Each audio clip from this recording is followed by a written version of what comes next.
Alright, which version of Dior Sauvage should you get? Should you get the Eau de Parfum, the Parfum, or should you get the Elixir? I'm gonna skip going through the notes and everything because I'm sure all of you have smelled Dior Sauvage in your life. You know exactly what it smells like. We'll start with the Eau de Parfum. This smells like you took the Eau de Toilette and you mellowed down the spicy metallic notes. It's a much more refined version, toned down the ambroxan a little bit, so it's not as in your face as Eau de Toilette was, if you guys remember the original. So this one is a much more refined version of the original Eau de Toilette. The Parfum basically throws all of that out of the way. You would think that would be an extension of this one. However, this is much more like the EDT was. This is a spicier version of the EDT. It's a stronger version of the EDT, and it is longer lasting. Now this one, in my opinion, other than the Elixir, being a Parfum as the name suggests, it lasts the longest out of those three. The EDT, the EDP, and the Parfum. Spicier, stronger, longer lasting. So it's a much more in-your-face version. So if you want the most mellow and inoffensive version of Sauvage, go ahead and grab the Eau de Parfum.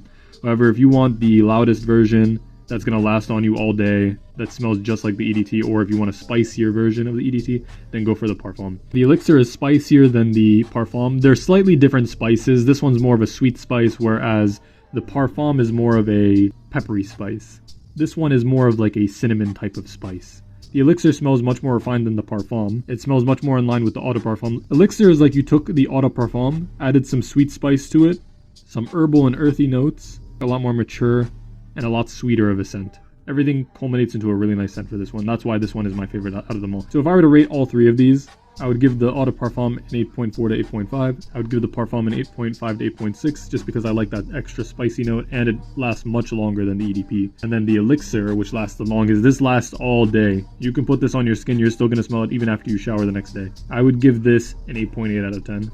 This is really perfect for nighttime use. This one has the best versatility. So the Parfum has its place. If you want something that's a little bit closer to Sauvage, Eau de Parfum or Eau de Toilette, but is spicier and projects much further, then get the Parfum. But if you want something completely different that takes the scent into a different direction, and you want something that's much darker, much more mature, this one smells like it's for 40-year-olds onwards. If you're 40 and up, this is perfect for you. You can pull this off as a younger guy. If you dress up and take a girl on a date, for instance, this will be perfect. This is a perfect night out scent. Both of these are very versatile. This one's spicier and it's longer lasting, so if you want the most mellow and the most inoffensive version of Sauvage, go ahead and grab the Eau de Parfum. If you want the longest lasting version of this exact DNA, then go for the Parfum. It has a little bit of pepper in there that gives it a nice spice, a nice kick, and it lasts and projects longer.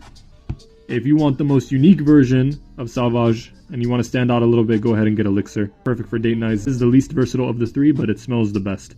But yeah, that'll finish it up for today. These are all three versions of Sauvage. They all smell great. This is an 8.4, 8.6, 8.8.